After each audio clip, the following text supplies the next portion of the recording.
Praise God po, pinagpalang umaga po sa ating lahat. We're done po sa ating Bible reading. So this is our takeaway sa 1 Peter chapter 1 po, no. Sabi niya po dito sa 24 verse 24 po, ang lahat ng tao ay tulad ng damo, gaya ng bulaklak nito. Lahat niyang kariktan, ang damo ay nalalanta at ang bulaklak ay kumukupas. Ngunit ang salita ng Panginoon ay nananatili magpakailanman. Ang salitang ito ay ang magandang balitang ipinangaral sa inyo. So the word of God will remain forever. So ano po ng direct po itong sinasabi po dito sa 1 Peter chapter 1 that we need to continue to hold on to the truth, that the word of God in us, no. Kailangan po talaga tayo po nananatili sa paghawak at pagsasabuhay po, no, sa kanyang mga salita. Ito po ay laging ipinapangaral, lalo-lalo na po ngayong panahon natin, no.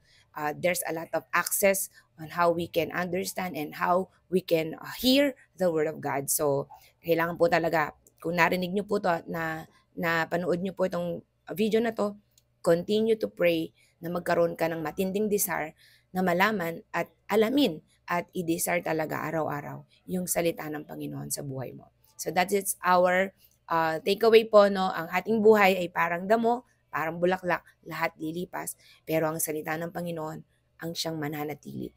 At ito po ang magbibigay sa atin ng kaunawaan, kalakasan, at higit sa lahat, pagkaunawa kung paano po natin makakamtan yung pangako ng Diyos sa atin ng mga sumasampalataya sa Kanya. God bless you po.